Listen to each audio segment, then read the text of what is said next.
والصلاة والسلام على رسوله الأمين وعلى آله وصحبه أجمعين.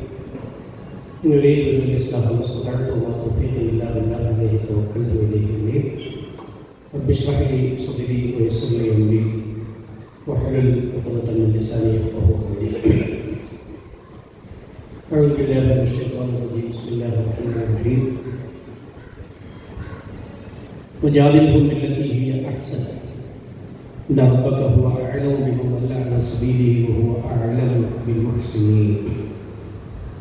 വേദിയിലും സദസ്സിലുമുള്ള ബഹുമാന്യരായ സഹോദരിമാരെ സഹോദരന്മാരെ, പ്രിയമുള്ള സുഹൃത്തുക്കളെ, ഇവിടെ സൂചിപ്പിക്കപ്പെട്ടതുപോലെ ജമാഅത്തെ ഇസ്ലാമി കേരളത്തിൽ ഒരു പരിധിവരെ നിശബ്ദമായ ഒരു ക്യാമ്പയിൻ സംഘടിപ്പിച്ചുകൊണ്ടിരിക്കുകയാണ്.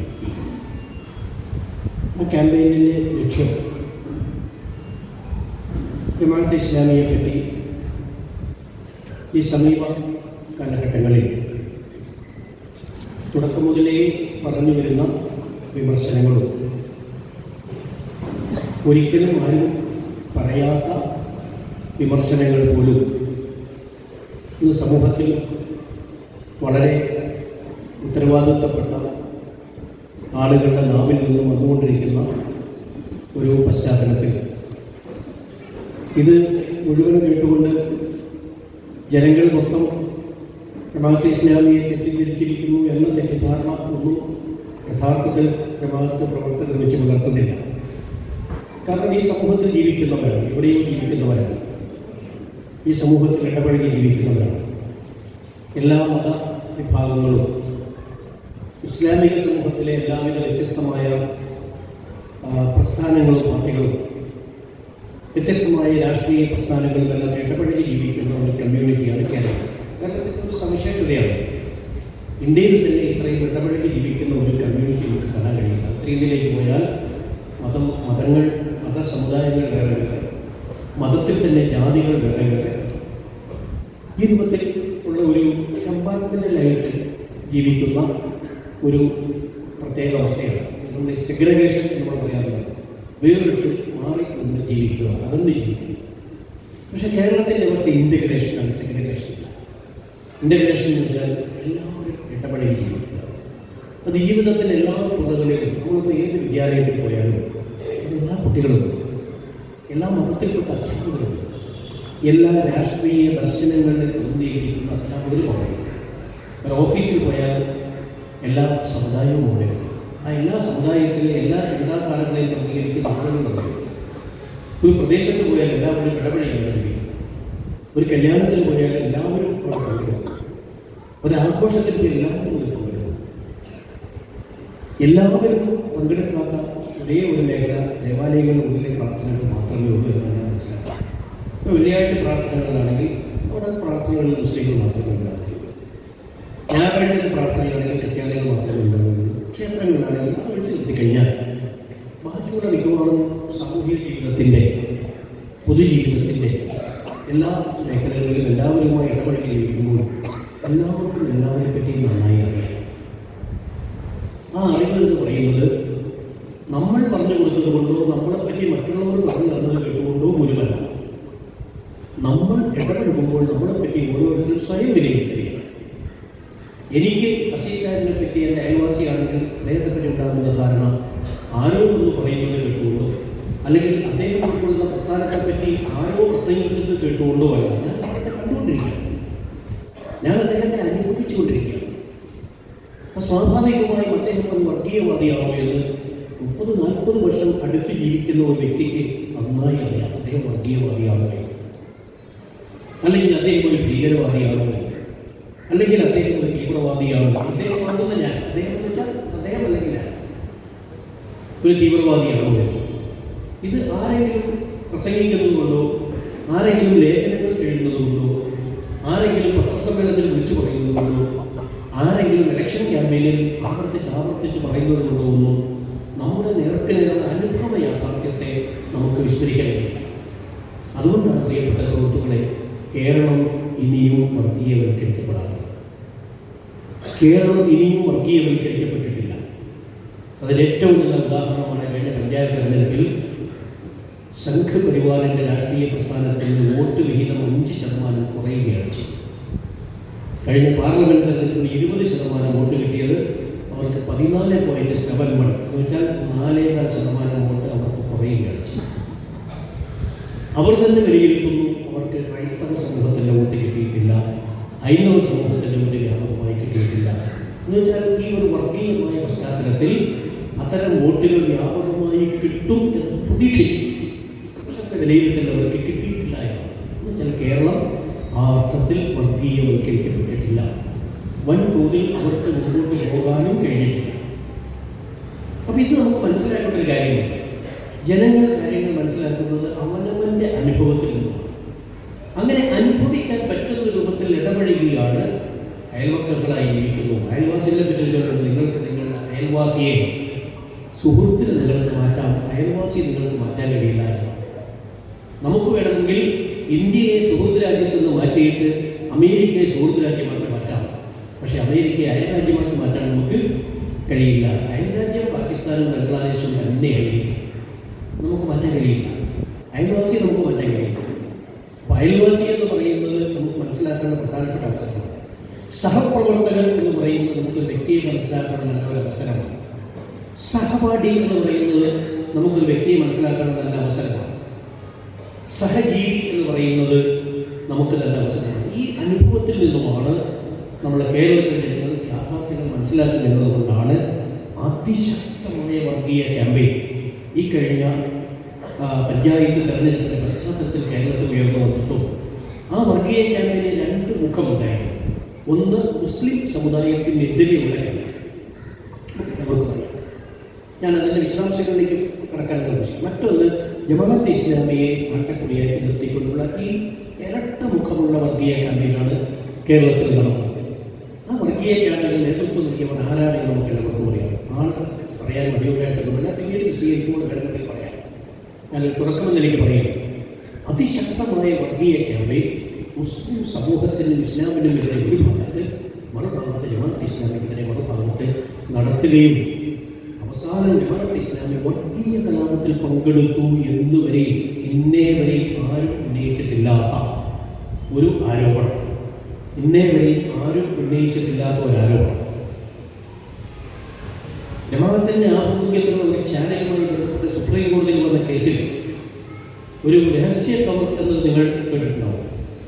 ആ രഹസ്യ കവർ ഒളിച്ചു നോക്കിക്കൊണ്ടാണ് നമ്മുടെ കേരളത്തിലെ ഹൈക്കോടതിയിലെ ഒരു ജഡ്ജി ഈ കവറിലുള്ള കാര്യങ്ങൾ മനസ്സിലാക്കിയാൽ ഒരു സെക്കൻഡ് നേരത്തേക്ക് പോലും ഈ ചാനലിൽ പ്രവർത്തിക്കാൻ അനുവാദം കൊടുക്കാൻ കഴിയില്ല. അങ്ങനെ പറയാൻ കാരണം സുപ്രീം കോടതിയിൽ അപ്പീൽ കൊടുക്കുന്നത് വരെയെങ്കിലും ചാനൽ പ്രവർത്തിക്കാൻ അനുവദിക്കണമെന്ന് ആവശ്യപ്പെട്ടപ്പോൾ ഈ കവറിൽ പറഞ്ഞിരിക്കുന്ന രഹസ്യങ്ങൾ വായിച്ചാൽ ഒരു സെക്കൻഡ് നേരം പോലും പ്രവർത്തിക്കാൻ അനുവാദം കൊടുക്കാൻ കഴിയില്ല എന്ന് പറഞ്ഞതിന് ശേഷം സുപ്രീം കോടതിയിൽ പോയി. അദ്ദേഹം സുപ്രീം കോടതിയിൽ പോയി. സുപ്രീം കോടതി അത് വായിച്ചു നോക്കിയപ്പോൾ എഴുതിയിരിക്കുന്നത് ഇത് ജമാഅത്തെ ഇസ്ലാമിയുമായി ബന്ധപ്പെട്ട ചാനലാണ്. വേണമെങ്കിൽ ജമാഅത്തിന് കൗണ്ടർ ചെയ്യാം, ഡയറക്ടർ ബോർഡ് അംഗങ്ങളുടെ മുമ്പിൽ വെച്ചുകൊണ്ട് കൗണ്ടർ ചെയ്യാം. പക്ഷെ അത് കൗണ്ടർ ചെയ്തില്ല. പക്ഷേ സുപ്രീം കോടതി ഒരു മറുപടി, ജമാഅത്തെ ഇസ്ലാമിക്ക് ക്ലീൻ സർട്ടിഫിക്കറ്റ് കൊടുത്തിരിക്കുന്നത് ഈ സുപ്രീം കോടതിയാണ്. ആ സുപ്രീം കോടതിയിൽ ഒന്നാണോ നിങ്ങൾ ജമാഅത്തെ ഇസ്ലാമിയുമായിട്ടുള്ള ബന്ധം ഒരു ചാനൽ നിരോധിക്കുന്നതിന് കാരണമായി ചോദിക്കുന്നത് എന്ന് പറഞ്ഞുകൊണ്ട് ആ രഹസ്യ കവറിനെ പരസ്യമാക്കി വലിച്ചെറിയുക. എന്ന് വെച്ചാൽ ബാബരി മസ്ജിദ് നിരോധിക്കപ്പെട്ട് കഴിഞ്ഞപ്പോൾ ജമാഅത്തെ ഇസ്ലാമി ഇന്ത്യ സർക്കാർ നിരോധിച്ചു. നമ്മൾ ആലോചിച്ച് നോക്കുക, ജമാഅത്തെ ഇസ്ലാമിക്ക് എന്തെങ്കിലും പങ്ക് ബാബരി മസ്ജിദ് തകർച്ചയുണ്ട്? ബാബരി മസ്ജിദ് തകർക്കരുത് എന്ന് ശക്തമായി ആവശ്യപ്പെട്ട CPM അടക്കമുള്ള കോൺഗ്രസ് അടക്കമുള്ള ഇന്ത്യയിലെ മുഴുവൻ സംഘടനകളും ആവശ്യപ്പെട്ട സംഘപരിവാർ ഒഴിച്ചു ബാക്കി എല്ലാവരും സ്വീകരിച്ച ഒരു നിലപാടല്ലാതെ ഒരു ഡയറക്റ്റ് ആക്ഷൻ പോലും ആ വിഷയത്തിൽ ജമാഅത്തെ ഇസ്ലാമി സ്വന്തമായി സ്വീകരിച്ചിട്ടില്ല. പക്ഷേ ജമാഅത്തെ ഇസ്ലാമിയെ കേന്ദ്ര സർക്കാർ നിരോധിച്ചു. ആ നിരോധനത്തെ ചോദ്യം ചെയ്തുകൊണ്ട് സുപ്രീം കോടതിയിൽ പോയപ്പോഴാണ് സുപ്രീം കോടതി ജമാഅത്തെ ഇസ്ലാമിക്ക് പ്രവർത്തനാനുമതി നൽകിയ ആ ജഡ്ജ്മെൻ്റാണ് ചൂണ്ടിക്കാണിച്ചത്. അപ്പോൾ ജമാഅത്തെ ഇസ്ലാമിയെ നിരോധിച്ചു എന്ന് പറയുമ്പോൾ എന്തെങ്കിലും ന്യായത്തിൻ്റെ പേരിലാണോ നിരോധിച്ചല്ല, അതൊരു രാഷ്ട്രീയ താല്പര്യം. അവിടെയാണ് നമ്മുടെ രാജ്യം തകർന്നു പോകുന്ന ഇതാണ്. നിലപാട് സ്വീകരിക്കുന്നത് രാഷ്ട്രീയ താല്പര്യം വെച്ചുകൊണ്ടാണ് എന്നത് ഗൗരവതരമായ നിലപാടുകൾ സ്വീകരിക്കുന്നത് രാഷ്ട്രീയ താല്പര്യം വെച്ചുകൊണ്ടാണ് എന്നാണ്. അടിയന്തരാവസ്ഥയ്ക്ക് ശേഷം ജമാഅത്ത് ഇസ്ലാമി കക്ഷിയാണോ? അല്ല, കക്ഷിയേ അല്ല. ഇന്ദിരാഗാന്ധിക്ക് RSS നിരോധിക്കേണ്ട സാഹചര്യം ഉണ്ടായിരുന്നു. ബാലൻസിങ് എന്ന് പറയുന്ന അപകടകരമായ ഒരു തിയറി അന്നാണ് ആവിഷ്കരിക്കപ്പെട്ടത്. ബാലൻസിങ്, സമീകരണം. ഇപ്പുറത്ത് നിന്ന് ഒരു സംഘടനയെ നിരോധിക്കണമെങ്കിൽ മറുഭാഗത്ത് മുസ്ലിം സമൂഹത്തിൽ നിന്ന് ഒരു സംഘടനയെ നിരോധിക്കണം. അന്ന് ഒരുപക്ഷെ നിങ്ങൾക്ക് രാഷ്ട്രീയം അറിയാവുന്നവർക്ക് അറിയാമായിരിക്കാം, കോൺഗ്രസ് പാർട്ടിയുടെ വർക്കിംഗ് കമ്മിറ്റിയിൽ വന്നത് ഒന്ന് മുസ്ലിം ലീഗിനെ നിരോധിക്കണമെന്നായിരുന്നു. പക്ഷെ അന്ന് UDF മുസ്ലിം ലീഗ് കേരളത്തിൽ ഉണ്ടായിരുന്നത് കൊണ്ടും UDF നിന്ന് മുസ്ലിം ലീഗ് പോയാൽ UDF എന്ന് പറയുന്നത് എന്നേക്കുമായി അവസാനിക്കുമെന്നത് കൊണ്ടുമാണ് ആ ഭാഗ്യമോ നിർഭാഗ്യമോ ജമാഅത്ത് ഇസ്ലാമിക്ക് വന്നത്. ജമാഅത്ത് ഇസ്ലാമി വിളിച്ചിട്ടുണ്ടോ? സർക്കാർ ഒരു സംഘടനയെ നിരോധിക്കുന്നതിനെ പിന്നിൽ പോലുള്ള ഒരു ഉദ്ദേശം, ഒരു യുക്തി, എന്തെങ്കിലും ഒരു വർഗീയമായ നിലപാട് ബാബരി മസ്ജിദിന്റെ പശ്ചാത്തലത്തിൽ അല്ലെങ്കിൽ ഏതെങ്കിലും വിധത്തിലുള്ള ഒരു രാജ്യദ്രോഹപരമായ നിലപാട് അടിയന്തരാവസ്ഥയുടെ പശ്ചാത്തലത്തിൽ ജമാഅത്ത് ഇസ്ലാമി രാജ്യം ചെയ്തിട്ടുണ്ടോ? ചെയ്തിട്ടില്ല. അപ്പൊ ഇതാണ് നമ്മുടെ രാജ്യത്തിന്റെ അവസ്ഥ. ഈ ഒരവസ്ഥയിൽ നിന്നുകൊണ്ട് കേരളത്തിൽ ഇത്രയും വലിയ ക്യാമ്പയിൻ നടന്നിട്ടും ഈ മുസ്ലിം സമൂഹത്തിനെതിരെയും ജമാഅത്ത് ഇസ്ലാമിക്കെതിരെയും ഇത്രയും വലിയ ക്യാമ്പയിൻ നടന്നിട്ടും കേരളത്തിലെ പൊതുസമൂഹം വർഗീയവൽക്കരിക്കപ്പെട്ടിട്ടില്ല എന്നത് ലോകൈകമായ കേരള മോഡലാണ്. അതുകൊണ്ട് പ്രിയപ്പെട്ട സുഹൃത്തുക്കളെ, ജമാഅത്ത് ഇസ്ലാമിക്ക് ആ അർത്ഥത്തിൽ യാതൊരു വിഷമവുമില്ല. നമ്മൾ കണ്ടുകൊണ്ടിരിക്കുന്നതാണ് എല്ലാവരും. പക്ഷെ എങ്കിലും എന്തുകൊണ്ട് ഈ രൂപത്തിൽ ആരോപണം ഉന്നയിക്കുന്നു? സത്യങ്ങൾ മനസ്സിലാക്കാൻ ആഗ്രഹിക്കുന്ന സമൂഹത്തിൽപ്പെട്ട ധാരാളം ആളുകൾ എല്ലാ രാഷ്ട്രീയ പ്രസ്ഥാനങ്ങളിലുമുണ്ട്. ഇടതുപക്ഷത്തിലുമുണ്ട്, വലതുപക്ഷത്തിലുമുണ്ട്. ഒരുപക്ഷെ സംഘപരിവാറിൽ പോലും ചില ആളുകൾ ഉണ്ടായിരിക്കും. അതിൻ്റെ ഭയങ്കരമായി അഭിനയിക്കലായ തീവ്ര കാഴ്ചപ്പാടുകാരല്ലാത്ത ആളുകൾ ഒഴിച്ച് ആളുകൾ കണ്ടേക്കാം. മുസ്ലിം സമൂഹത്തിൽ ധാരാളം ആളുകൾ കണ്ടേക്കാം. അത്തരം ആളുകളെ സൗഹാർദ്ദപരമായി വിളിച്ചു ചേർത്തുകൊണ്ട് ജമാഅത്ത് ഇസ്ലാമി എന്താണ്, എന്തുകൊണ്ട് ഈ ആരോപണങ്ങൾ വരുന്നു, നിങ്ങൾക്ക് എന്തെങ്കിലും സംശയങ്ങൾ ജമാഅത്ത് ഇസ്ലാമിയെ പറ്റി യഥാർത്ഥത്തിൽ പറയാനുണ്ടോ? ഒന്നുകിൽ നിങ്ങൾ സ്വയം മനസ്സിലാക്കിയ സംശയങ്ങൾ, അല്ലെങ്കിൽ ഈ ക്യാമ്പയിനെ തുടർന്ന് നിങ്ങളുടെ മനസ്സിൽ എന്തെങ്കിലും സംശയങ്ങൾ ഉടലെടുത്തിട്ടുണ്ടോ എന്നതിനെ പറ്റിയുള്ള ഒരു ചെറിയ അവതരണം. ആ അവതരണം അതിനുശേഷം നിങ്ങളുടെ മനസ്സിൽ നിന്ന് സംശയങ്ങൾ ദൂരീകരിക്കാൻ ഉദ്ദേശത്തോടു കൂടിയാണ് ഈ പരിപാടി സംഘടിപ്പിച്ചിരിക്കുന്നത്. അതുകൊണ്ട് ഞാൻ വലിയ നീണ്ട പ്രഭാഷണമൊന്നും നടത്താൻ ഉദ്ദേശിക്കുന്നില്ല. ജമാഅത്ത് ഇസ്ലാമിയെ സംബന്ധിച്ചിടത്തോളം 1941 സ്വതന്ത്ര ഭാരതത്തിൽ ഈ പ്രസ്ഥാന പ്രവർത്തനം തുടങ്ങുന്നത്. 1948 ഇന്ത്യ വിഭജിക്കപ്പെട്ടതിന് ശേഷം ഇന്ത്യൻ ജമാഅത്ത് ഇസ്ലാമി എന്ന പേരിൽ പാകിസ്ഥാൻ ജമാഅത്ത് ഇസ്ലാമിയുമായി യാതൊരുവിധ ബന്ധവുമില്ലാതെ വേറെ ഏത് രാജ്യത്ത് ജമാഅത്ത് ഇസ്ലാമി എന്ന പേരിൽ പ്രവർത്തിക്കുന്നുണ്ടെങ്കിലും ജമാഅത്തെ ഇസ്ലാമി എന്ന് പറയുന്നത് രജിസ്റ്റേർഡായി ആർക്കെങ്കിലും പതിച്ചു കൊടുത്ത പേരല്ല, ഇസ്ലാമിക സംഘടന എന്ന് മാത്രമേ അതിനർത്ഥമുള്ളൂ. ആ പേരിൽ ആർക്കും എവിടെയും സംഘടിക്കാം. കമ്മ്യൂണിസ്റ്റ് പാർട്ടി എന്ന് പറഞ്ഞാൽ ലോകത്ത് എവിടെ വേണമെങ്കിലും കമ്മ്യൂണിസ്റ്റ് പാർട്ടി എന്ന പേരിൽ സംഘടിക്കാം, ഒരു കുഴപ്പമൊന്നുമില്ല. ഡെമോക്രാറ്റിക് പാർട്ടി എന്ന പേരിൽ ലോകത്ത് എവിടെ വേണമെങ്കിലും സംഘടിക്കാം എന്നതുമാതിരിയുള്ള ഒരു പേരാണ് ജമാഅത്തെ ഇസ്ലാമി. അപ്പോൾ ഇന്ത്യൻ ജമാഅത്തെ ഇസ്ലാമി എന്ന് പറയുന്നത് കൃത്യമായ ഭരണഘടന മുമ്പിൽ വെച്ചുകൊണ്ട് അന്ന് മുതൽ ഇന്ന് വരെ ഈ രാജ്യത്ത് പകൽ വെളിച്ചത്തിൽ സൂര്യപ്രകാശത്തിൽ പ്രവർത്തിച്ചുകൊണ്ടിരിക്കുന്ന ഒരു പ്രസ്ഥാനമാണ്.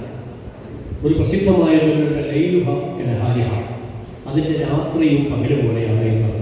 ജമാഅത്തെ ഇസ്ലാമിക്ക് രാത്രിയില്ല, അതിൻ്റെ ഹിസ്റ്ററിയിൽ രാത്രിയില്ല, അതിൻ്റെ പ്രവർത്തനത്തിൽ രാത്രിയില്ല, അതിന് ഹിഡൻ അജണ്ടകളില്ല, അതിൻ്റെ രഹസ്യമായ പദ്ധതികളില്ല, അതിന് രഹസ്യമായ ബോഡികളില്ല, അതിൽ പൊതുജനങ്ങൾക്കറിയാത്ത ഒരു ഗ്രൂപ്പും അതിൻ്റെ ലീഡർഷിപ്പിലില്ല, ഒരു ഗ്രൂപ്പില്ല, ലീഡർഷിപ്പിലില്ല. എല്ലാവർക്കും അറിയാവുന്ന അതിൻ്റെ സംസ്ഥാന ശുപാർശ, എല്ലാവർക്കും അറിയാവുന്ന പബ്ലിക്കിൽ നമ്മുടെ സൈറ്റിൽ നമുക്ക് കിട്ടാവുന്ന കേന്ദ്ര അതിൻ്റെ കൂടിയാലോചനാ സമിതി, കേന്ദ്ര പ്രതിനിധി സഭ, ജില്ലാ സംവിധാനങ്ങൾ, ഏരിയ സംവിധാനങ്ങൾ, ഇതിൻ്റെ അപ്പുറത്തേക്ക് രഹസ്യമായ ഒരു സംവിധാന ജമാഅത്തെ ഇസ്ലാമിയുടെ ഉള്ളിലില്ല. പൊതുജനങ്ങളുടെ മുമ്പിൽ പറയാൻ പറ്റാത്ത ഒരു പ്രവർത്തനവും ജമാഅത്തെ ഇസ്ലാമിക്കില്ല. അപ്പോൾ ഈ ജമാഅത്തെ ഇസ്ലാമി പ്രവർത്തിക്കുന്ന ചുരുക്കം 10-15 മിനിറ്റ് മാത്രം അത് സൂചിപ്പിച്ച് ബാക്കി കുറച്ച് സൂചിപ്പിക്കാൻ ഉദ്ദേശിക്കും. ജമാഅത്തെ ഇസ്ലാമിയുടെ ഈ 4 അടിത്തറയിൽ നിന്നുകൊണ്ടാണ് പ്രവർത്തിക്കുന്നത്. ഒന്ന് അതിൻ്റെ ആദർശമാണ്, മറ്റൊന്ന് അതിൻ്റെ ലക്ഷ്യമാണ്, വേറൊന്ന് അതിൻ്റെ പ്രവർത്തനങ്ങളാണ്, നാലാമത്തത് അതിൻ്റെ നയനിർമ്മാണമാണ്. ഈ 4 അടിത്തറയിലാണ് ജമാഅത്തെ ഇസ്ലാമി പ്രവർത്തിക്കുന്നത്. ജമാഅത്തെ ഇസ്ലാമിയുടെ ആദർശം എന്ന് പറയുന്നത് ഞാൻ സൈദ്ധാന്തികമായി വിശദീകരിക്കാൻ പോകുന്നില്ല. ഇസ്ലാമിൻ്റെ സമ്പൂർണ്ണതയാണ് ജമാഅത്തെ ഇസ്ലാമിയുടെ ആദർശം. കേവലം ഇസ്ലാമല്ല, ഇസ്ലാം മതവുമല്ല ജമാഅത്തെ ഇസ്ലാമിയുടെ ആദർശം. ഇസ്ലാമിൻ്റെ സമ്പൂർണ്ണത, ഇസ്ലാമിൻ്റെ സമ്പൂർണ്ണത എന്ന് പറഞ്ഞാൽ ഇസ്ലാമിനെ ജമാഅത്തെ ഇസ്ലാമി ഒരു ആധ്യാത്മിക മതം മാത്രമായിട്ടല്ല കാണുന്നത്, ഒരു സമഗ്രമായ ജീവിത വ്യവസ്ഥയായിട്ടാണ് കാണുന്നത്. ഇത് രണ്ടും തമ്മിൽ വ്യത്യാസങ്ങൾ മനസ്സിലാക്കുക. ആധ്യാത്മിക വ്യവസ്ഥ എന്ന് പറയുമ്പോൾ അതിൽ കുറേ വിശ്വാസങ്ങളുണ്ടാവും, കുറേ ആരാധനകളുണ്ടാവും. ഇതാണ് ആധ്യാത്മിക വ്യവസ്ഥ. മതങ്ങൾ എന്ന് പറയുമ്പോൾ ആളുകൾ മനസ്സിലാക്കുന്നതാണ്. ഇന്ന് ലോകത്തുള്ള മിക്കവാറും മതങ്ങൾ ഈ രണ്ട് കാലിലാണ് നിലയുറപ്പിച്ചിരിക്കുന്നത്. അതിന് കുറേ വിശ്വാസ പ്രമാണങ്ങളുണ്ട്, അതിന് കുറേ ആരാധനാ ക്രമങ്ങളുണ്ട്. ഇത് രണ്ടും സ്വകാര്യ ജീവിതത്തിൽ മാത്രം ഒതുങ്ങേണ്ട കാര്യങ്ങളാണ്. അതിൽ ഒന്ന് വേണമെങ്കിൽ നമുക്ക് പ്രബോധനം ചെയ്യാം, വിശ്വാസം. ആരാധനാ കാര്യങ്ങൾ പബ്ലിക്കിൽ പ്രബോധനം ചെയ്യേണ്ട കാര്യം പോലുമില്ല. ഇവിടെ മന്ദം ജംഗ്ഷനിൽ മൈക്ക് വെച്ചുകൊണ്ട് നമസ്കാരത്തിന് പ്രാധാന്യം ഉയരുന്നത് ബോധ്യപ്പെടുത്തേണ്ട കാര്യമില്ല. ആലുവ റെയിൽവേ സ്റ്റേഷൻ മൈതാനിയിൽ മൈക്ക് വെച്ചുകൊണ്ട് വ്രതത്തിന്റെ പ്രാധാന്യം റോട്ടിൽ പോകുന്ന ഹിന്ദു മുസ്ലിം ക്രിസ്ത്യാനി ബോധ്യപ്പെടുത്തേണ്ട കാര്യമില്ല. കാരണം അത് ഇസ്ലാമിന്റെ മാത്രമുള്ള ഒരു ആരാധനയാണ്. ക്രൈസ്തവർക്ക് അങ്ങനെയുള്ള ആരാധനകളുണ്ട്, ഹൈന്ദവർക്ക് അങ്ങനെയുള്ള ആരാധനയുണ്ട്. അതിൻ്റെ പ്രാധാന്യം റോട്ടിൽ മൈക്ക് വെച്ച് പ്രബോധനം ചെയ്യേണ്ട കാര്യമില്ല. അത് ശുദ്ധമായി ആ മതവിശ്വാസികളുടെ ആഭ്യന്തരമായ പ്രശ്നമാണ്. അത് വ്യക്തി ജീവിതത്തിൽ കേന്ദ്രീകൃതമായ പ്രശ്നമാണ്. അതിൽ വ്യത്യസ്തമായ അഭിപ്രായങ്ങളുണ്ടെങ്കിൽ അതിൽ പോലും ആരും ഇടപെടേണ്ട കാര്യമില്ല. ഒരാളുടെ ആരാധനാ രീതിയുടെ വ്യത്യാസം മറ്റൊരാളെ ബാധിക്കുന്ന വിഷയമേ ഇല്ല. അപ്പോൾ ഈ വിശ്വാസം ആരാധന, പക്ഷെ വിശ്വാസ കാര്യങ്ങൾ അങ്ങനെയല്ല. ആദർശമാണ്, നിലപാടാണ്. വിശ്വാസം എന്ന് പറയുന്നത് ഒരു നിലപാടാണ്. നിലപാടാണ് നമ്മൾ സമൂഹത്തിലേക്ക് പറയുക. ഈ പ്രപഞ്ചത്തെ പറ്റിയുള്ളൊരു വീക്ഷണം, ദൈവത്തെ പറ്റിയുള്ളൊരു വീക്ഷണം, മനുഷ്യനെ പറ്റിയുള്ളൊരു വീക്ഷണം, മനുഷ്യന്റെ ഭൂതവർത്തമാന ഭാവിയെ പറ്റിയുള്ളൊരു വീക്ഷണം, പ്രവാചകന്മാരെ പറ്റിയുള്ള വീക്ഷണം, അത് വ്യക്തമായ ഒരു കാഴ്ചപ്പാടാണ്. ആ കാഴ്ചപ്പാട് സ്വാഭാവികമായും പ്രബോധനം ചെയ്യപ്പെടേണ്ടതുണ്ട്. ഏകദൈവ വിശ്വാസം അത് പ്രബോധനം ചെയ്യപ്പെടേണ്ടതുണ്ട്. അത് എല്ലാവർക്കും വേണ്ടിയുള്ളതാണ്. നമസ്കാരം മാതിരിയാണ്. നമസ്കാരം മുസ്ലിങ്ങൾക്ക് മാത്രമുള്ളതാണ്, നോമ്പ് മുസ്ലിങ്ങൾക്ക് മാത്രമുള്ളതാണ്. വിശ്വസിക്കുന്ന ഏകദൈവ വിശ്വാസം അങ്ങനെയല്ല, ലോകത്തെല്ലാവരോടും പറയേണ്ട കാര്യമാണ്. പ്രവാചകന്മാർ ലോകത്തേക്ക് വന്നിരിക്കുന്ന മുഴുവൻ മനുഷ്യരാശിക്കും വേണ്ടിയാണ്. മുഴുവൻ മനുഷ്യരാശിക്കും വേണ്ടിയാണ് വന്നിരിക്കുന്നത്. അപ്പോൾ ലോകത്തെ മുഴുവൻ മനുഷ്യരാശിയോടും ഈ പ്രവാചകന്മാർ കൊണ്ടുവന്ന സന്ദേശം പറയേണ്ടതുണ്ട്. പരലോകം, മരണാനന്തര ജീവിതം എന്ന് പറയുന്നത് ഏതെങ്കിലും മുസ്ലിങ്ങളുടെ ആഭ്യന്തര പ്രശ്നം മാത്രമല്ല. ഇസ്ലാമിന്റെ വിശ്വാസ പ്രമാണം അനുസരിച്ച് ലോകത്തുള്ള മുഴുവൻ മനുഷ്യരും അതിനെ അഭിമുഖീകരിക്കേണ്ടവരാണ്. അപ്പോൾ സ്വാഭാവികമായും ഇത് പൊതുജനങ്ങളോട് പറയേണ്ടതുണ്ട്. അപ്പോൾ വിശ്വാസ കാര്യങ്ങൾ പ്രബോധനപരമായ മേഖലയിൽ ഉൾക്കൊള്ളുന്നതാണ്. ആരാധനാപരമായ കാര്യങ്ങൾ വ്യക്തി ജീവിതത്തിൽ അല്ലെങ്കിൽ മതകീയമായ ജീവിതത്തിൽ സമുദായത്തിൻ്റെ ഉള്ളിൽ ഒതുങ്ങുന്ന കാര്യമാണ്. ഇതിനെയാണ് ലോകം മൊത്തം മതമെന്ന് മനസ്സിലാക്കുന്നത്. പക്ഷേ ഇസ്ലാം ഇതിൽ മാത്രം ഒതുങ്ങുന്നില്ല എന്നതാണ് ജമാഅത്ത് ഇസ്ലാമി ഉയർത്തിപ്പിടിക്കുന്ന പ്രധാനപ്പെട്ട കാര്യം. ഇതിൻ്റെ അപ്പുറത്തേക്ക് സാമൂഹിക ജീവിതം എന്ന് പറയുന്ന വലിയ ഒരു മേഖല ഇസ്ലാമിലുണ്ട്. വലിയ ഒരു മേഖല ഇസ്ലാമിലുണ്ട്. അവിടെയാണ് നമ്മുടെ ഭക്ഷണം മുതൽ വസ്ത്രം മുതൽ നമ്മുടെ സാമ്പത്തിക പ്രക്രിയ മുതൽ എല്ലാ കാര്യങ്ങളും വരുന്നത് അവിടെയാണ്. മദ്യം കുടിക്കാൻ പാടുണ്ടോ പാടില്ലയോ, പലിശ വാങ്ങാൻ പാടുണ്ടോ പാടില്ലയോ, സ്ത്രീകൾ വസ്ത്രം ധരിക്കേണ്ട എത്ര ഭാഗമാണ് തുടങ്ങിയുള്ള ഏതെല്ലാം ഭക്ഷണങ്ങൾ നമുക്ക് ഭക്ഷിക്കാം, ഏതെല്ലാം ഭക്ഷിക്കാൻ പാടില്ല, ഏതെല്ലാം കച്ചവടം നടത്താം, ഏതെല്ലാം കച്ചവടം നടത്താൻ പാടില്ല. ഇങ്ങനെയുള്ള ഒരു വിശാലമായ ഒരു സാമൂഹിക നിയമത്തിൻ്റെ ഒരു വലിയ ഒരു സംഘാതം അതിൻ്റെ മൂന്നാമത്തെ പോയിന്റായിട്ടുണ്ട്. ഈ മൂന്നാമത്തെ ഉള്ളടക്കം സംബന്ധിച്ചിടത്തോളം ഞാൻ മനസ്സിലാക്കുന്നു, മറ്റ് മതവിശ്വാസികളെ സംബന്ധിച്ചിടത്തോളം, ഞാൻ ആരെപ്പറ്റി ആരോപണം ഉന്നയിക്കുകയല്ല, മറ്റ് മതവിശ്വാസികളെ സംബന്ധിച്ചിടത്തോളം ആ വിഷയത്തിൽ അവർക്ക് അത് കൃത്യമായ ഒരു മതകീയമായ നിർദ്ദേശമുണ്ട് എന്ന വീക്ഷണം അവർക്കില്ല. അവർക്ക് ഭക്ഷണം, അത് അവർക്കിഷ്ടമുള്ള ഏത് ഭക്ഷണവും കഴിക്കാം. വസ്ത്രം, അവർക്കിഷ്ടമുള്ള ഏത് രൂപത്തിൽ വസ്ത്രം ധരിക്കാം. അവർക്ക് സാമ്പത്തിക പ്രക്രിയ രാജ്യത്തിൻ്റെ പൊതു നിയമത്തെ പ്രതികൂലമായി ബാധിക്കാതെ ഏത് സാമ്പത്തിക അവർക്ക് ഏർപ്പെടാം. ആ മേഖല സ്വതന്ത്രമാണ്. നമ്മൾ മനസ്സിലാക്കേണ്ട കാര്യമാണ്. ആ മേഖല സ്വതന്ത്രമാണ്. ലോകത്തെ ഭൂരിഭാഗമുള്ള മതവിശ്വാസികൾ സ്വതന്ത്രമാണ്. പക്ഷെ മുസ്ലിം സമൂഹത്തിൽ ഇസ്ലാമിന് ആ മേഖല സ്വതന്ത്രമല്ല. ആ മേഖലയിൽ കൃത്യമായ നിയമവ്യവസ്ഥയുണ്ട്. ഇത് ലോകത്തിൽ മുസ്ലിങ്ങൾ ആരും നിരാകരിക്കേണ്ട കാര്യമല്ല, ലോകത്തെ മുസ്ലിങ്ങൾക്കും ഇത് നിരാകരിക്കേണ്ട കാര്യമൊന്നുമില്ല. മദ്യം നിഷിദ്ധമാണ് എന്ന കാര്യം ലോകത്തെ ഏതൊരു ഹിന്ദുവും ക്രിസ്ത്യാനിയും മുസ്ലിമിന് മദ്യം നിഷിദ്ധമാണ് എന്ന കാര്യം അംഗീകരിക്കും. മുസ്ലിമിന് പലിശ നിഷിദ്ധമാണ് എന്ന കാര്യം അംഗീകരിക്കും. മുസ്ലിമിന് സ്വർഗ്ഗരതി നിഷിദ്ധമാണ് എന്ന കാര്യം അംഗീകരിക്കും. ഒരു മുസ്ലിം സ്ത്രീ ആണെങ്കിൽ തല മറക്കേണ്ട ഭാഗങ്ങൾ മറക്കേണ്ടതുണ്ട് എന്ന് ഏത് സ്ത്രീ അംഗീകരിക്കും. ഒരു സദാചാര വിരുദ്ധമായ പ്രവർത്തനം അത് കൺസെന്റോട് കൂടിയോ ലിവിംഗ് ടുഗദർ എന്തായാലും അത് അനുവദനീയമല്ല എന്ന കാര്യം മുസ്ലിങ്ങൾക്ക് അനുവദനീയമല്ല. ഭരണഘടന അനുവദിച്ചാലും സുപ്രീം കോടതി അനുവദിച്ചാലും മുസ്ലിങ്ങൾക്ക് അത് അനുവദനീയമല്ല എന്ന കാര്യം ലോകത്തെല്ലാവരും അംഗീകരിക്കും. കാരണം മുസ്ലിം സമൂഹത്തെ സംബന്ധിച്ചിടത്തോളം അതിൻ്റെ അവസാനത്തെ വാക്ക് വിശുദ്ധ ഖുർആനാണ്. മറ്റുള്ളവർക്ക് അങ്ങനെയല്ല. അപ്പോൾ മൂന്നാമത്തെ വളരെ പ്രധാനപ്പെട്ട ഒരു ചാപ്റ്റർ ഉണ്ട്. ഈ ചാപ്റ്ററും യഥാർത്ഥത്തിൽ നമ്മൾ ഇത് മൂന്നും കൂടി ഉൾക്കൊള്ളുമ്പോഴാണ് ഇസ്ലാം സമഗ്രമാണ്. ഇസ്ലാം സമഗ്രമാണ്. അപ്പോൾ നിങ്ങൾ ചോദിക്കുന്ന ഈ മൂന്നിനെയും മുസ്ലിങ്ങൾ അംഗീകരിക്കുന്നുണ്ടല്ലോ. ശരിയാണ്. ആ അർത്ഥത്തിൽ പൊതു മുസ്ലിങ്ങൾ ഇസ്ലാമിന് സമഗ്രമാണ്, സമ്പൂർണ്ണമാണ് എന്ന് അംഗീകരിക്കുന്നവരാണ്. ഇത് എവിടെയാണ് പ്രശ്നം? അത് മാത്രം സൂചിപ്പിക്കാനാണ് ഞാൻ ആഗ്രഹിക്കുന്നത്. വലിയ സൈദ്ധാന്തിക പ്രസംഗം നടത്താനാണ്. മുഴുവൻ മുസ്ലിങ്ങളും അംഗീകരിക്കുന്നുണ്ട്.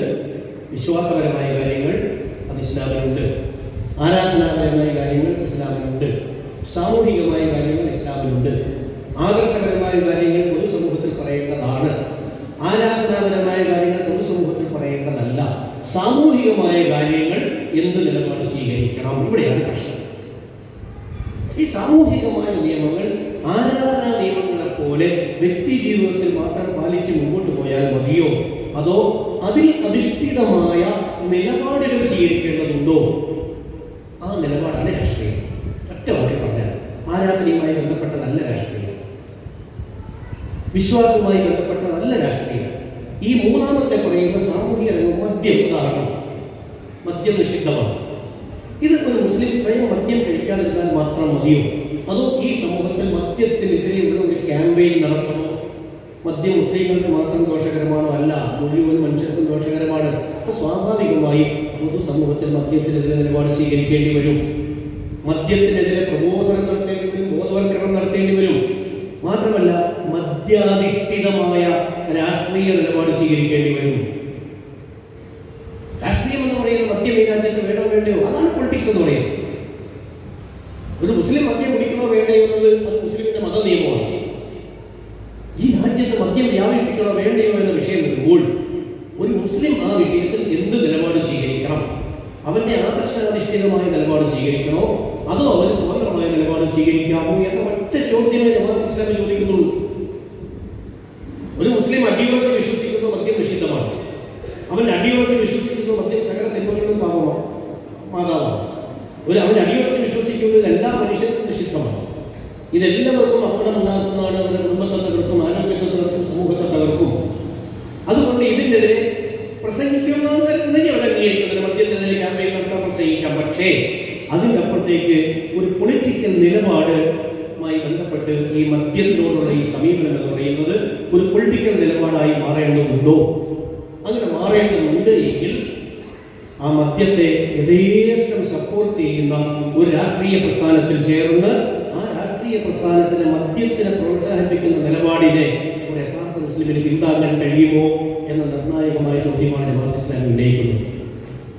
ഇതാണ് ഇതിന്റെ രാഷ്ട്രീയം. ഇവിടെ വരുമ്പോഴാണ് ജമാഅത്ത് ഇസ്ലാമി രാഷ്ട്രീയമാകുന്നത്. മദ്യപിക്കേണ്ടത് മദ്യം നിഷിദ്ധമാണ് എന്ന് പറയുന്നത് വരെ രാഷ്ട്രീയമല്ല, മതമാണ്. ഒരു മുസ്ലിം മദ്യപിക്കേണ്ടതിന് അത് മതമാണ്.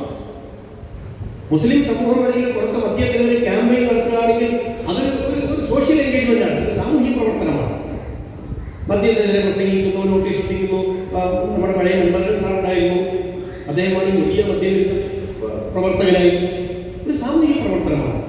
അപ്പോൾ മദ്യം എന്ന് പറയുന്നത് ഒരു മതപ്രവർത്തനം എന്നതിന് അപ്പുറത്തേക്ക്, ഒരു സാമൂഹിക പ്രവർത്തനം അപ്പുറത്തേക്ക് ഒരു രാഷ്ട്രീയ നിലപാടിന്റെ അടിത്തറയായി മാറേണ്ടതുണ്ടോ എന്നതാണ് ചോദ്യം. ഇങ്ങനെ ഇസ്ലാമിന്റെ ഓരോ നിലപാടുകളും ഇപ്പൊ സ്വവർഗരതി വ്യാപകമാക്കിക്കൊണ്ടിരിക്കുകയാണ്. സുപ്രീം കോടതിയിൽ അംഗീകാരം കൊണ്ടിരിക്കുകയാണ്. ഇവിടുത്തെ പല വിദ്യാർത്ഥി പ്രസ്ഥാനങ്ങളും അതിനെ ന്യായീകരിച്ചുകൊണ്ടിരിക്കുകയാണ്. പല രാഷ്ട്രീയ പ്രസ്ഥാനങ്ങളും അതിനെ ന്യായീകരിച്ചുകൊണ്ടിരിക്കുകയാണ്. ഇസ്ലാമിനെ സംബന്ധിച്ചിടത്തോളം അത് ഗുരുതരമായ വാദമാണ്. അത് ഭയങ്കര പ്രശ്നമാണ്. ഇത് സ്വയം അനുഷ്ഠിക്കാതിരിക്കുകയും നാട്ടിൽ പ്രസംഗം ചെയ്താൽ മതിയോ, അതോ അതിനെ പ്രൊമോട്ട് ചെയ്യുന്ന ഒരു രാഷ്ട്രീയത്തെ എതിർക്കേണ്ടതുണ്ടോ? അങ്ങനെ വരുമ്പോൾ അതിനെ പ്രൊമോട്ട് ചെയ്യുന്ന ഒരു രാഷ്ട്രീയ പ്രസ്ഥാനമുണ്ടെങ്കിൽ ആ രാഷ്ട്രീയ പ്രസ്ഥാനത്തിന്റെ ആ നിലപാടിനെ എതിർക്കേണ്ടി വരും. അപ്പോൾ അത് രാഷ്ട്രീയമായി. ഇങ്ങനെയാണ് ജമാഅത്ത് ഇസ്ലാമി രാഷ്ട്രീയമായി മാറുന്നത്. ആ ഒരു പോയിന്റ് എത്തിക്കഴിയുമ്പോൾ മറ്റ് മതസ്ഥകൾ അവിടെ നിൽക്കുകയാണ്. അതിനപ്പുറത്തേക്ക് അതിൻ്റെ അടിസ്ഥാനത്തിൽ അവരുടേതായ രാഷ്ട്രീയ ഓപ്ഷൻ സ്വീകരിക്കേണ്ടതില്ല. അതിനപ്പുറത്തേക്ക് രാഷ്ട്രീയത്തിൽ നമുക്ക് മദ്യത്തെ കൂട്ടിക്കുഴയ്ക്കേണ്ടതില്ല. മദ്യത്തെ ശക്തമായി പ്രൊമോട്ട് ചെയ്യുന്ന, അധികാരത്തിൽ വന്നപ്പോൾ 30, 40, 50 ബാറുണ്ടായിരുന്ന, അധികാരത്തിൽ കിടക്കുമ്പോൾ 850ഓളം ബാറുകളായി മാറ്റിയ ഒരു ഭരണകൂടത്തിൻ്റെ മദ്യനയത്തെ ആ അർത്ഥത്തിൽ തന്നെ നമുക്ക് പിന്താങ്ങാൻ ഇസ്ലാമികമായി നമുക്ക് അനുവാദമുണ്ടോ എന്ന ഒരു നിർണായകമായ ചോദ്യം. ആ ഒരു പോയിന്റിലേക്ക് മദ്യവുമായി ബന്ധപ്പെട്ട നയത്തെ വികസിപ്പിക്കേണ്ടതുണ്ടോ, അതോ ഇവിടെ നിർത്തി സമൂഹത്തിൽ മദ്യം എത്ര വന്നാലും നമ്മൾ ഉൾക്കൊള്ളുന്ന രാഷ്ട്രീയ പാർട്ടി മദ്യത്തെ എത്ര വ്യാപകമായി പ്രചരിപ്പിച്ചാലും, എത്ര സ്വവർഗതയ്ക്ക് അനുകൂലമായി നമ്മൾ ഉൾക്കൊള്ളുന്ന ക്യാമ്പസിലെ വിദ്യാർത്ഥി പ്രസ്ഥാനങ്ങൾ, നമുക്കറിയാവുന്ന ഇന്നത്തെ ക്യാമ്പസിലെ വിദ്യാർത്ഥി പ്രസ്ഥാനങ്ങൾ അവർ എഴുതി വെക്കുകയാണ്. കഴിഞ്ഞ വർഷത്തെ ക്യാമ്പസിൽ നമ്മൾ കണ്ടതാണ്. കയറി പോകുന്ന വഴിക്ക് വലിയ കട്ടൗട്ട്, നഗ്നരായ സ്ത്രീ പുരുഷന്മാർ ആലിംഗനബദ്ധരായി നിൽക്കുന്ന കട്ടൗട്ട്. അതിൻ്റെ അടിയിൽ എഴുതി വെച്ചിരിക്കുകയാണ്, നീ മുഖം ചുളിക്കേണ്ട, നിനക്കും എനിക്കും അറിയാം ഞാനും നീയും എങ്ങനെ ഉണ്ടായി എന്ന്. നീ മുഖം ചുളിക്കേണ്ട എന്ന് വെച്ചാൽ ഈ ആണും പെണ്ണും ആലിംഗനബദ്ധരായി നഗ്നരായി നിൽക്കുന്ന ചിത്രം നോക്കി നീ മുഖം ചുളിക്കേണ്ട, നിനക്കും എനിക്കും അറിയാം നീയും ഞാനും എങ്ങനെ ഉണ്ടായി എന്ന്. നിന്റെ ഉമ്മയും വാപ്പയും ഇങ്ങനെയല്ല ചേർന്നാണ് നീയും ഞാനും ഉണ്ടായത് എങ്കിൽ ആ ചിത്രം കൂടെ പ്രദർശനം എന്താണ് തെറ്റ് എന്ന് ചോദിക്കുന്ന ഒരു പൊളിറ്റിക്സ്. ഇത്തരമൊരു വിദ്യാർത്ഥി പ്രസ്ഥാനത്തിൽ പ്രവർത്തിക്കാൻ പാടുണ്ടോ എന്നുള്ളതാണ്. അത് പ്രൊമോട്ട് ചെയ്ത് പൊളിറ്റിക്സിനെ അംഗീകരിക്കാൻ പാടില്ല. ഇതൊരു അനാദർശ പ്രശ്നമാണ്. ഇതാണ് ജമാഅത്ത് ഇസ്ലാമിയുടെ രാഷ്ട്രീയം. അപ്പൊ ഈ മൂന്നാമത്തെ ഇഷ്യൂ, ജമാഅത്ത് ഇസ്ലാമി കേവലം ഒരു വ്യക്തിനിഷ്ഠമായ മതമായി കാണുന്നില്ല. നമസ്കാരം മാതിരിയല്ല മദ്യം, നോമ്പ് മാതിരിയല്ല സ്വർഗരതി, അല്ലെങ്കിൽ ഹജ്ജ് മാതിരിയല്ല ഈ ഡ്രഗ്സ് എന്ന് പറയുന്നത്, അല്ലെങ്കിൽ പ്രാർത്ഥന മാതിരിയല്ല ഈ ഹോമോസെക്ഷുവാലിറ്റി എന്ന് പറയുന്നത്, അല്ലെങ്കിൽ പ്രധാനുഷ്ഠാനം മാതിരിയല്ല ഈ ലെസ്ബിയനിസം എന്ന് പറയുന്നത്. അപ്പൊ ഇങ്ങനെ ഒരു മൂന്നാമത്തെ ഒരു മേഖലയിൽ സാമ്പത്തിക രംഗത്ത് പലിശ, ഇസ്ലാമിന് പലിശ അംഗീകരിക്കാൻ കഴിയില്ല. അപ്പൊ സ്വാഭാവികമായി പലിശയെ യഥേഷ്ടം പ്രൊമോട്ട് ചെയ്യുന്ന ഒരു രാഷ്ട്രീയ നിലപാടിനെ യോജിക്കാൻ കഴിയുമോ? അവിടെയാണ് ഈ രാഷ്ട്രീയം വേറൊരു സാധനമേ അല്ല. ജമാഅത്ത് ഇസ്ലാമി രാഷ്ട്രീയ നിലപാടിൽ വേറൊരു സാധനമേ അല്ല. നമ്മൾ ചുരുക്കി പറയുന്നു. അപ്പോൾ ജമാഅത്ത് ഇസ്ലാമിയുടെ ആവശ്യകത ഒന്ന് വിശ്വാസ പ്രമാണമാണ്. അത് ജനങ്ങളിൽ പ്രബോധനം ചെയ്യണം. ആരാധനാപരമായ കാര്യങ്ങളാണ്. അത് പൊതുസമൂഹത്തിൽ പ്രബോധനം ചെയ്യേണ്ട കാര്യമില്ല. സാമൂഹ്യ നിലപാടുകൾ അനുഷ്ഠിക്കുകയും വേണം, പ്രബോധനം ചെയ്യുകയും വേണം. അത് സമൂഹത്തിൽ നിന്ന് നിർമ്മാർജ്ജനം ചെയ്യാൻ കഴിയുന്ന രൂപത്തിലുള്ള രാഷ്ട്രീയ നിലപാടും സ്വീകരിക്കണം. സമൂഹത്തിൽ നിന്ന് നിർമ്മാർജ്ജനം ചെയ്യാൻ കഴിയുന്ന രൂപത്തിലുള്ള രാഷ്ട്രീയ നിലപാട് നമ്മൾ സ്വീകരിക്കണം. അപ്പോൾ സ്വാഭാവികമായും രാഷ്ട്രീയ രംഗത്ത് നിലപാട് സ്വീകരിക്കേണ്ടി വരും. ഇതൊന്ന് ഞാൻ ലാസ്റ്റ് പറയുമ്പോൾ അവസാനിക്കുമ്പോൾ ബാക്കി പറയാം. ഇത് മൂന്നുമാണ് ജമാഅത്ത് ഇസ്ലാമി. ജമാഅത്ത് ഇസ്ലാമിയുടെ ലക്ഷ്യം എന്ന് പറയുന്നത് ഇഖാമത്തുദ്ദീനാണ്. ഇഖാമത്തുദ്ദീൻ, ഇവിടെയാണ് വേറെ പ്രശ്നം. ഇഖാമത്തുദ്ദീൻ എന്ന് വെച്ചാൽ ദീൻ എന്ന് പറയുന്നത് ഈ ആദർശം ഈ രാജ്യത്തെ സ്ഥാപിക്കുക രാജ്യത്തല്ല സ്ഥാപിക്കുക. ഇഖാമത്തുദ്ദീൻ, ദീൻ സ്ഥാപിക്കുക. ദീൻ സ്ഥാപിക്കുക എന്നതുകൊണ്ട് ഈ പറഞ്ഞ മൂന്നെണ്ണം എടുക്കുക. വിശ്വാസം ഈ ലോകത്ത് സ്ഥാപിക്കുന്ന എങ്ങനെയാണ്? ബലമായി സ്ഥാപിക്കാൻ പാടില്ല. വിശ്വാസം അധികാരം കൊണ്ട് സ്ഥാപിക്കാൻ പാടില്ല. ഏത് ഗവൺമെന്റ് വന്നാലും വിശ്വാസ സ്വാതന്ത്ര്യം അനുവദിച്ചേ പറ്റും. ആരാധനാകർമ്മങ്ങൾ ഇവിടെ സമൂഹത്തിൽ സ്ഥാപിക്കേണ്ടതില്ല. അത് സമുദായത്തിൽ സ്ഥാപിച്ചാൽ മതി. സമൂഹത്തിൽ സ്ഥാപിക്കേണ്ട കാര്യമില്ല. പക്ഷേ ഈ സാമൂഹിക തിന്മകൾ എന്ന് പറയുന്നത് ആ നന്മകൾ സമുദായത്തിൽ മാത്രം സ്ഥാപിച്ചാൽ മതിയാവുകയില്ല, സമൂഹത്തിലും സ്ഥാപിക്കണം. അപ്പൊ ആ നന്മയിൽ അധിഷ്ഠിതമായ ഒരു സാമൂഹികമായ വ്യവസ്ഥ കെട്ടിപ്പടുക്കുവാൻ വേണ്ടിയുള്ള പരിശ്രമം, മദ്യമുക്തമായ ഒരു സാമൂഹിക വ്യവസ്ഥ കെട്ടിപ്പടുക്കുവാൻ വേണ്ടിയുള്ള പരിശ്രമം, പലിശ മുക്തമല്ലെങ്കിൽ പോലും പലിശയുടെ നീരാളിപ്പിടുത്തം കുറഞ്ഞ ഒരു സാമൂഹിക വ്യവസ്ഥ കെട്ടിപ്പടുക്കുവാൻ വേണ്ടിയുള്ള പരിശ്രമം, വ്യഭിചാര മുക്തമായ ഒരു സ്ത്രീ പുരുഷ സദാചാര നിഷ്ഠയുള്ള ഒരു സമൂഹത്തെ കെട്ടിപ്പടുക്കുവാൻ വേണ്ടിയുള്ള പരിശ്രമം, ഈ സ്വവർഗതയും ലെസ്ബിയനിസവും അഴിഞ്ഞാട്ടവും അതിൻ്റെ പേരിൽ എന്തുകൊണ്ട് കുട്ടികളാണ്. എന്തും ഇന്നത്തെ പത്രത്തിൽ പറഞ്ഞത് 14 വയസ്സുള്ള ഒരു കുട്ടിയാണ്, 16 വയസ്സുള്ള ചെറുപ്പക്കാരൻ റെയിൽവേ ട്രാക്കിൽ കൊന്നു തള്ളിയിരിക്കുന്നു. 14 വയസ്സുള്ള കുട്ടി കൊന്നു തള്ളിയിരിക്കുന്നു. എവിടെ എത്തിയിരിക്കുന്നു? നമ്മുടെ ഫ്രീ സെക്സ് എന്ന് പറയുന്നത്. അപ്പൊ ഇതൊക്കെ ഉൾക്കൊള്ളുന്ന ഒരു സമൂഹത്തെ സൃഷ്ടിക്കുകയാണോ? ഇതിൽ നിന്നൊക്കെ മുക്തമായ ഒരു നല്ല വിശുദ്ധമായ ഒരു സമൂഹത്തെ. ഇനി വേറെ ഒരുപാട് കാര്യങ്ങളുണ്ട്. സാമ്പത്തികമായ മുതലാളിത്തത്തിന്റെ ഈ കൊടിയ ചൂഷണം. ഈ ചൂഷണം എന്ന് പറയുന്നത് നമ്മൾ യഥാർത്ഥത്തിൽ നമ്മൾ അതിൽ നിന്ന് മുക്തമായ മുതലാളിത്തത്തിന്റെ ഭീകരമായ ചൂഷണത്തിൽ മുക്തമായ ഒരു സാമ്പത്തിക വ്യവസ്ഥ ഈ രാജ്യത്ത് വളർന്നു വരേണ്ടതില്ലേ? അത് സ്ഥാപിക്കേണ്ടത് സമുദായത്തിലോ വീട്ടിലോ അല്ല, പൊതുസമൂഹത്തിലാണ്. അപ്പൊ സ്വാഭാവികമായും ഈ കാര്യം പൊതുസമൂഹത്തിൽ സ്ഥാപിക്കുക എന്ന് വെച്ചാൽ അത് സ്ഥാപിക്കാൻ ആവശ്യമായ പരിശ്രമങ്ങൾ നമ്മളെ കൊണ്ട് സാധ്യമായ രൂപത്തിൽ നടത്തും.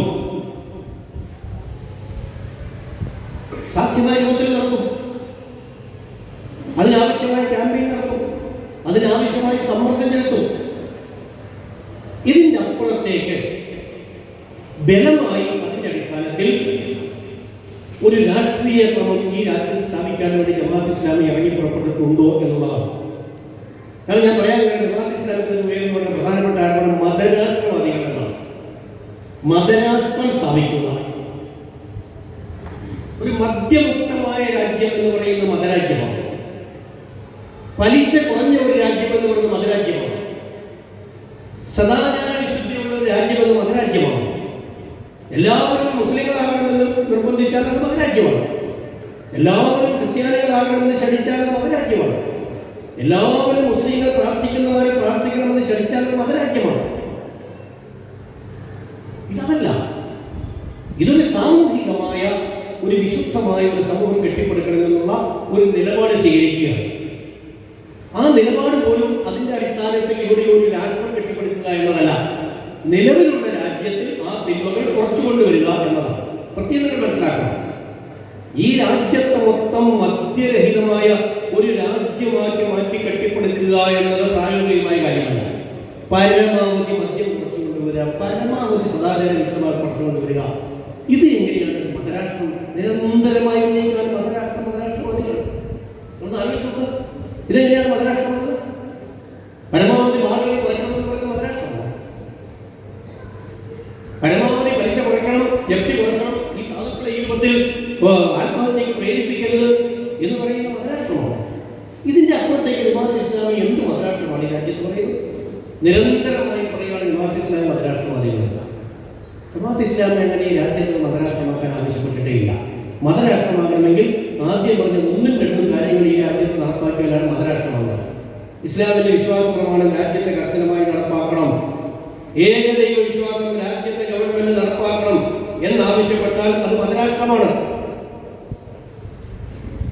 ഏകദൈവത്തെ മാത്രം ആരാധിക്കുന്ന നമസ്കാരം ഒഴിച്ച് ഈ വിഗ്രഹാരാധനകൾ മുഴുവൻ നിരോധിക്കണമെന്ന് ആവശ്യപ്പെട്ടാൽ അത് മതരാജ്യമാണ്.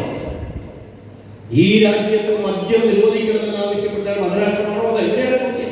ഇത് മഹാത്മാഗാന്ധി ആവശ്യപ്പെട്ടിട്ടുള്ളതാണ്. ഈ രാജ്യത്ത് പലിശ കുറയ്ക്കണമെന്ന് ആവശ്യപ്പെട്ടാൽ മതരാജ്യമാണോ?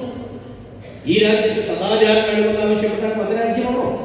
അപ്പൊ എന്തിന്റെ പേരിൽ മതരാജ്യം എന്ന് ആവശ്യപ്പെടുന്നു? ഒന്ന്. രണ്ടാമത് പ്രായോഗികമാണ്. ഈ രാജ്യത്ത് ഈ 100 കോടി 120 കോടി എത്രയോ 145 കോടി ജനങ്ങളുള്ള ഈ വിശാലമായ രാജ്യത്ത് ഒരു മുസ്ലിം മതരാഷ്ട്രം സ്ഥാപിക്കുക എന്നത് സ്വപ്നത്തിൽ പോലും ആരെങ്കിലും വിചാരിച്ചാൽ അവനവന്റെ ഉളംപാറയിൽ കൊണ്ടുപോകുക എന്നല്ല വേറെ വേണ്ട പരിഹാരമുണ്ട്. അടുത്ത് ഉളംപാറയാണോ കുതിരവട്ടമാണോ എന്ന് എനിക്ക് അറിഞ്ഞുകൂടാ. ഏതാണോ അടുത്തത് അവിടേക്ക് കൊണ്ടുപോകുക. ഈ രാജ്യം ഒരു മതരാജ്യമാക്കുക. ഈ രാജ്യം ആരാണ് മതരാജ്യം മാറ്റിക്കൊണ്ടിരിക്കുന്നത്? ഒന്ന് ആലോചിച്ചു. ജമാഅത്ത് ഇസ്ലാമിക് രാജ്യം മതരാജ്യമാക്കാൻ ഈ രാജ്യം ഒരു ഇസ്ലാമിക് രാജ്യമാക്കണമെന്നുള്ള ഒരു സ്വപ്നം ജമാഅത്ത് ഇസ്ലാമി ഉയർത്തിപ്പിടിച്ചാൽ ജമാഅത്ത് ഇസ്ലാമിക്കാരെ പറ്റി എന്താ പറയുക? ഇസ്ലാമിക് റിപ്പബ്ലിക് സ്ഥാപിക്കാനാണ് ലക്ഷ്യം വെക്കുന്നത് എന്ന് ചില മതപണ്ഡിതന്മാരെ പറയുകയാണ്. ഇവിടെ ഇസ്ലാമിക് റിപ്പബ്ലിക് ഒരു രാജ്യത്ത് ആരോടാണ് പറഞ്ഞുകൊണ്ടിരിക്കുന്നത്? അതുകൊണ്ടാണ് ആ പ്രചാരണങ്ങൾ സമൂഹം ഏറ്റെടുക്കാറുള്ളത്. അപ്പൊ ജമാഅത്ത് ഇസ്ലാമിയെ സംബന്ധിച്ചിടത്തോളം ഈ ലക്ഷ്യമാണ് ഞാൻ നേരത്തെ പറഞ്ഞത്. ഇനി അത് ലക്ഷ്യം എന്ന് പറയുന്നത് ചുരുക്കി പറയാണ്. അതിന് 4 ലക്ഷ്യങ്ങൾ കൊണ്ട്. ഒന്ന്, അതിന്റെ വ്യക്തികളെ സംസ്കരിക്കുക.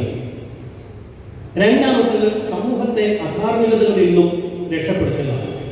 മൂന്നാമത്തത് സമൂഹത്തിൽ ഇസ്ലാമിക പ്രബോധനം ശാസ്ത്രീയമായി നിർവഹിക്കുക. നാലാമത്തത് മുസ്ലിം സമൂഹത്തിലും പൊതുസമൂഹത്തിലും സേവന പ്രവർത്തനങ്ങൾ നിർവഹിക്കുക.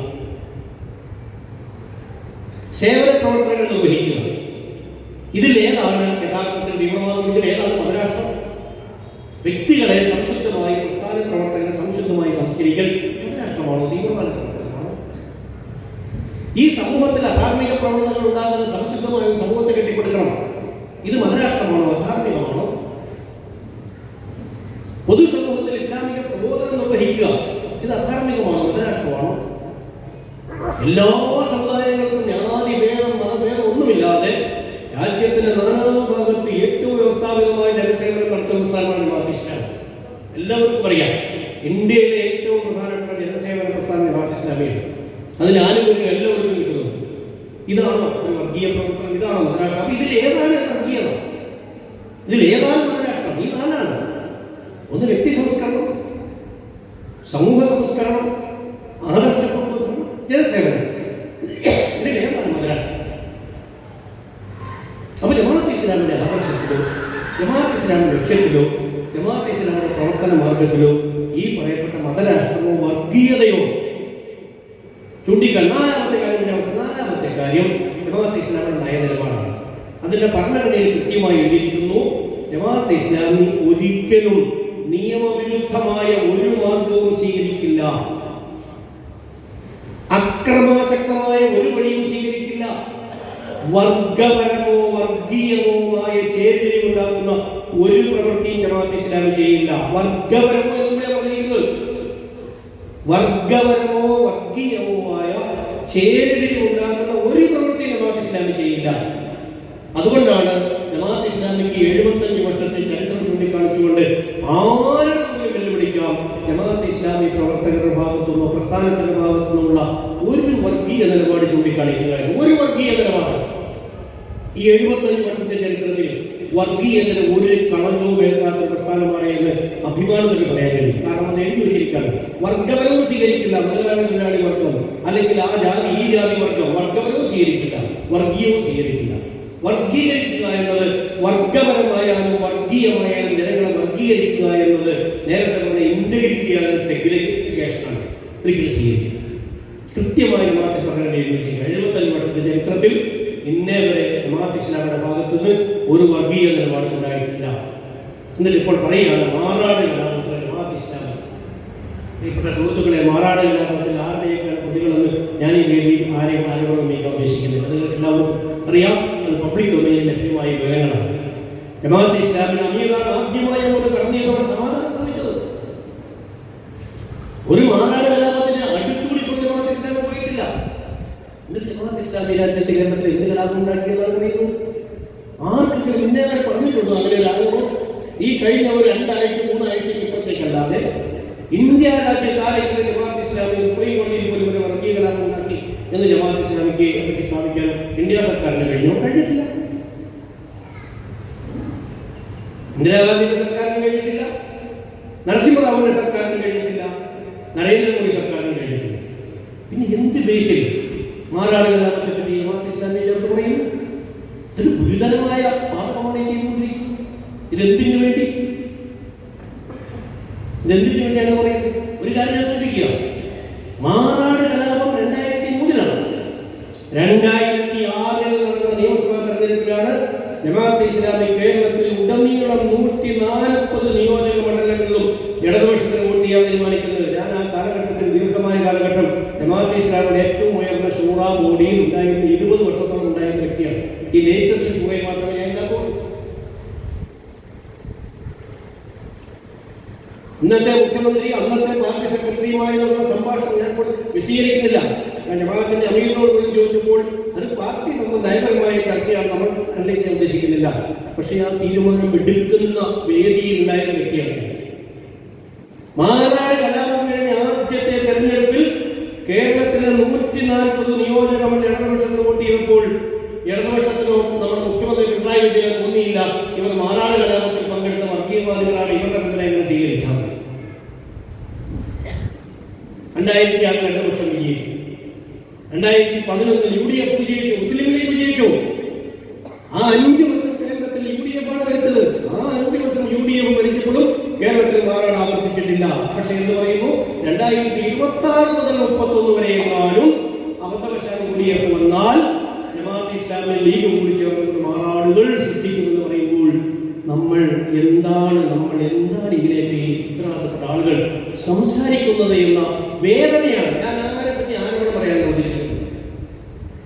ഞാൻ ആരുടെയും പേര് പറയണമെന്ന് ഉദ്ദേശിച്ചില്ല. പക്ഷേ മുഖ്യമന്ത്രി പേര് പറയാൻ നിവൃത്തിയില്ലാത്തത് ഞാൻ പറഞ്ഞു. മാറാട് കലാപം ഉണ്ടാക്കുമെന്ന് പറഞ്ഞ വ്യക്തിയുടെ പേര് പോലും ഞാൻ പറയാൻ ഉദ്ദേശിക്കുന്നില്ല. അതല്ല എൻ്റെ ഉദ്ദേശം. അപ്പൊ ജമാഅത്തെ ഇസ്ലാമിയെ സംബന്ധിച്ചിടത്തോളം ജമാഅത്തെ ഇസ്ലാമിക്ക് അതുകൂടി പറഞ്ഞ് അവസാനിപ്പിക്കുക. ജമാഅത്തെ ഇസ്ലാമിക്ക് കൃത്യമായ രാഷ്ട്രീയ നിലപാടുണ്ട്. അത് നേരത്തെ പറഞ്ഞ അതിൻ്റെ ഇസ്ലാമിൻ്റെ മൂന്നാമത്തെ പോളിസിയുള്ള സാമൂഹികമായ അതിൻ്റെ നിലപാടുകൾ, അതിൻ്റെ സദാചാര നിലപാടുകൾ, ധാർമ്മിക നിലപാടുകൾ അതിലധിഷ്ഠിതമാണ്.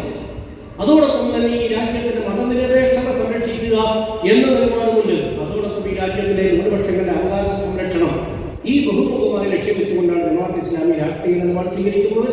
ജമാഅത്തെ ഇസ്ലാമിയുടെ സവിശേഷത മറ്റു മതസംഘടനകളിൽ വ്യത്യസ്തമായി മറ്റു മതസംഘടനകൾ സ്വന്തം അനുയായികൾക്ക് രാഷ്ട്രീയ സ്വാതന്ത്ര്യം നൽകിയിരിക്കുകയാണ്.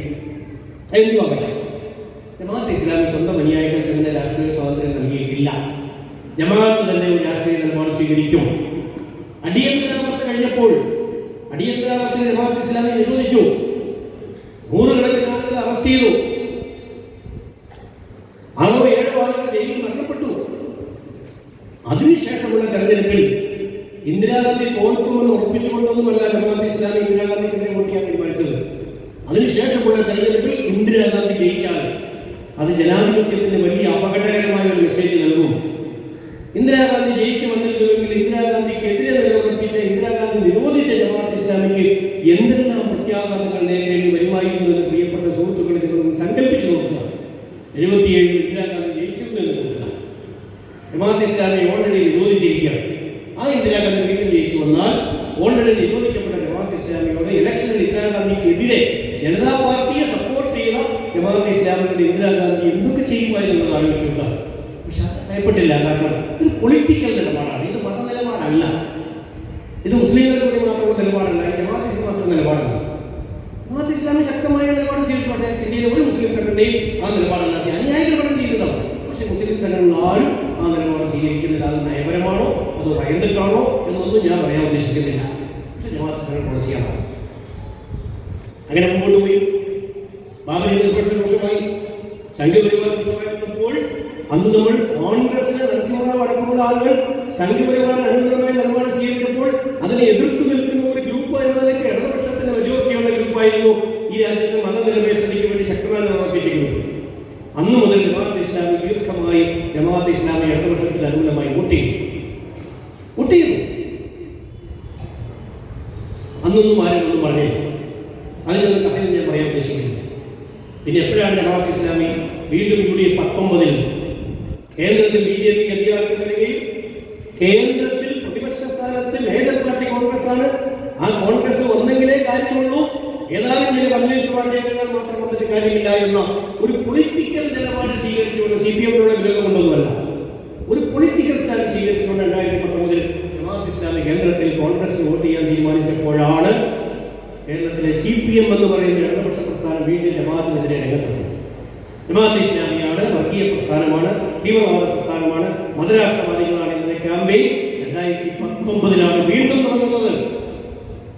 24 വീണ്ടും അത് ആവർത്തിച്ചു. വീണ്ടും ജമാഅത്തെ ഇസ്ലാമി കോൺഗ്രസ് വോട്ട് ചെയ്യാൻ തീരുമാനിച്ചു. 24 മുതൽ തന്നെ ആവർത്തിച്ചു. 19 ക്യാമ്പയിൻ ജനം സ്വീകരിച്ചില്ല, 24 ക്യാമ്പയിൻ ജനം സ്വീകരിച്ചില്ല.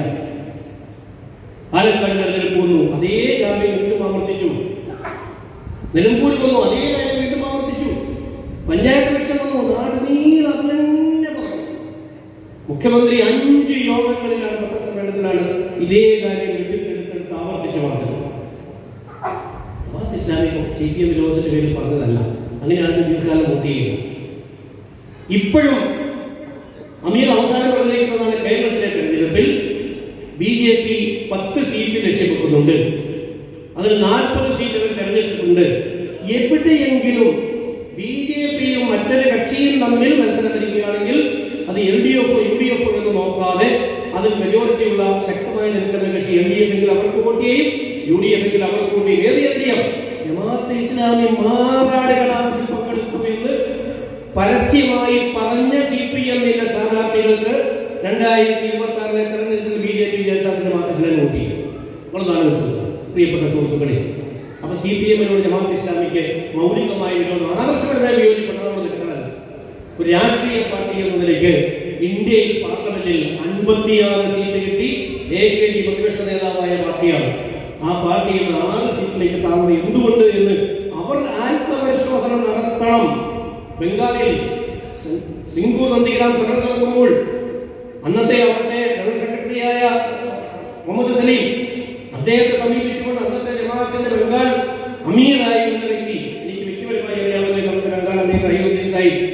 അദ്ദേഹം പറഞ്ഞു, നിങ്ങൾ ദയവ് ചെയ്ത് ടാറ്റയ്ക്ക് വേണ്ടിയും സലീം ഗ്രൂപ്പിന് വേണ്ടിയും നിങ്ങൾ പോലീസിനെ അയച്ചുവിടരുത്.